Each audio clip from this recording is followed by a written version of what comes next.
मैं डॉक्टर रमेश चंद्र वर्मा, सह आचार्य drawing and painting R D girls college Bharatpur. कल के वीडियो में हमने अजंता की गुफा संख्या 1 चित्रों के बारे में पूरी जानकारी प्राप्त की थी तथा गुफा संख्या 2 के प्रमुख चित्रों की सूची के बारे में अध्ययन किया था। उसी क्रम में गुफा संख्या 2 का दूसरा चित्र, जो कि वैराग्य सूचक साधु का चित्र है, जिसको सर्वनाश नाम से भी जाना जाता है।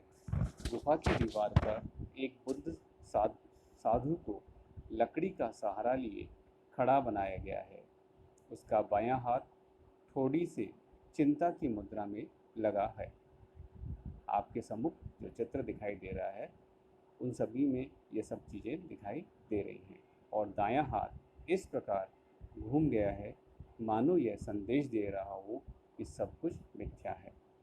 इसके चेहरे में भी यही भाव है। कुछ लेखक इन्हें सर्वनाश सूचक साधु या राजदूत भी मानते हैं, यानी सब कुछ खत्म हो गया। इस भाव को व्यक्त करते हुए यह साधु की आकृति का चित्र बनाया गया है। तो इस प्रकार से अजंता की जो प्रमुख विशेषता है कि वह रेखाओं के माध्यम से ही अपने भावों को व्यक्त कर सकते हैं। यह चित्र इसका एक बहुत ही सुंदर उदाहरण है। तीसरा चित्र है झूला झूलती हुई राजकुमारी का चित्र। इस गुफा में झूला झूलती राजकुमारी इंद्रावती का चित्र बनाया है, जिसमें झूले की गति को दिखाने में चित्रकार ने अपनी कुशलता प्रदर्शित की है। वहीं राजकुमारी का कौमार्यपूर्ण सौंदर्य एवं स्वाभाविक आँखों के चित्रण में तो कमाल ही कर दिखाया है, जो चित्र देखने वाले को अपनी ओर तेजी से खींच लेता है। उक्त चित्र घूर्णक इंद्रावती की प्रेम कथा के प्रसंग के साथ बनाया गया है। यानी इस चित्र में कुमारी कन्या एवं सामान्य विवाहित स्त्री के बीच के अंतर को आप स्पष्ट रूप से देख सकते हैं कि वह राजकुमारी जो कुमारी है, उसका शारीरिक एवं चेहरे के भाव आप दर्शक के मध्य स्पष्ट रूप से दिखाई देते हैं। यानी रूप भेद की जो परिकल्पना अजंता के चित्रों में की गई थी, वह इस चित्र में स्पष्ट रूप से हमें दिखाई देती है। यानी एक रूप में से दूसरे रूप का जो अंतर है, वह अगर चित्रों के माध्यम से दर्शक को समझ में आता है तो वह बनाया गया रूप श्रेष्ठ रूप की श्रेणी में गिना जाता है, जो कि भारतीय षड्भंग चित्रों की भी विशेषता मानी जाती है। चौथा चित्र है बुद्ध जन्म संबंधित चित्र। बुद्ध जन्म संबंधित अनेक चित्र इस गुफा में बने हुए हैं, जिसमें सबसे अच्छा राजमहल का चित्र बना है। इस चित्र में शयनागार में माया देवी को सोते दर्शाया गया है। माया देवी बुद्ध की माता हैं। उनके पास 2-3 दासियां बैठी हैं। माया देवी को स्वप्न में हाथी के दर्शन होते हैं। इसी के प्रतीक स्वरूप सफ़ेद गोल आकृति का अंकन किया गया है, जिसमें कि हाथी को दर्शाया गया है। तो इस प्रकार से बुद्ध के जन्म से पूर्व रानी को विभिन्न तरह के स्वप्न आते हैं। उन स्वप्नों के आधार पर उसे ऐसा लगता है कि कोई देवी पुरुष मेरे कोख में जन्म लेने वाला है। इन सब चित्रों के माध्यम से यह चित्रकार बताने की चेष्टा कर रहा है।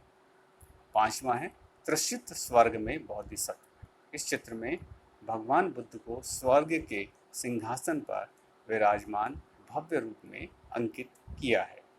उसके मुखमंडल के चारों ओर प्रभापुंज है और हाथ धर्म चक्र प्रवर्तन मुद्रा में है।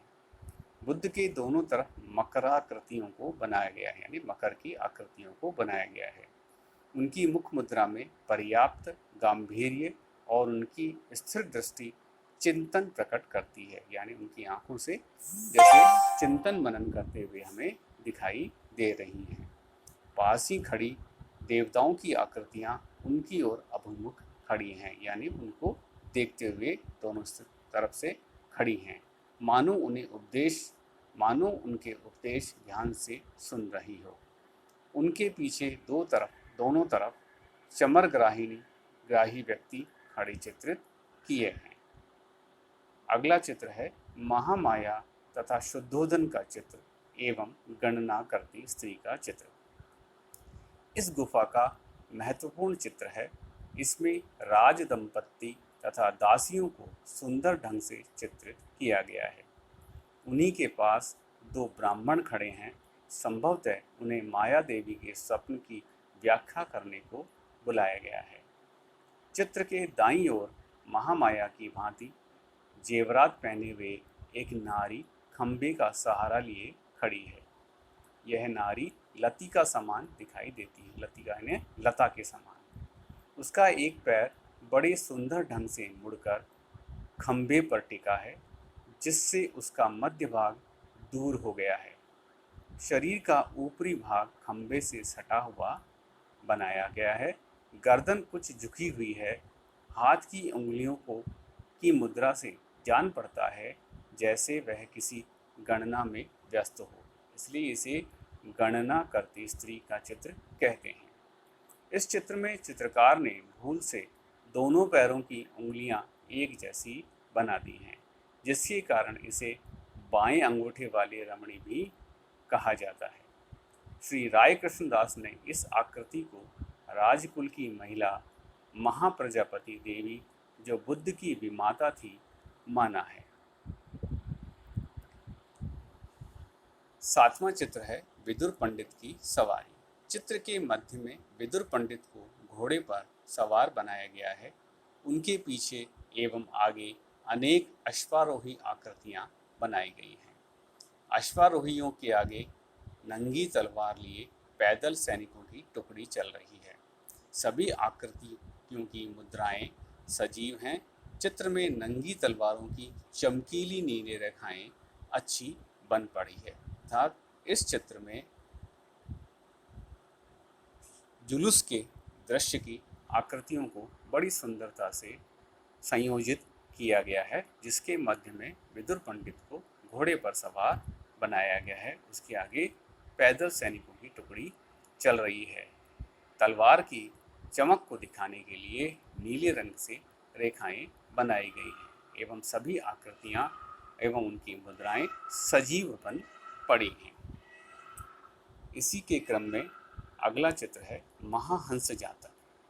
गुफा की दाहिनी ओर महाहंस जातक कथा का अंकन है।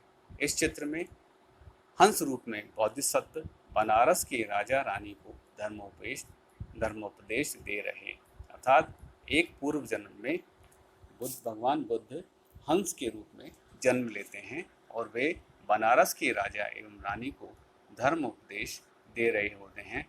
इस स्वरूप का अंकन इस चित्र में किया गया है। इसमें बुद्ध को बनारस की रानी खेमा ने जब पकड़वा कर मंगवाया गया था, जिन्हें बाद में मुक्त कर दिया गया था।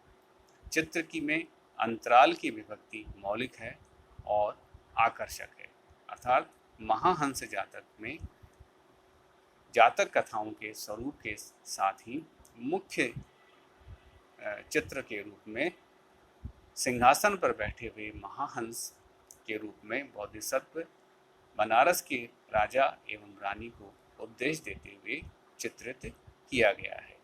अगले वीडियो में हम गुफा संख्या 9 के चित्रों के बारे में जानकारी प्राप्त करेंगे। धन्यवाद।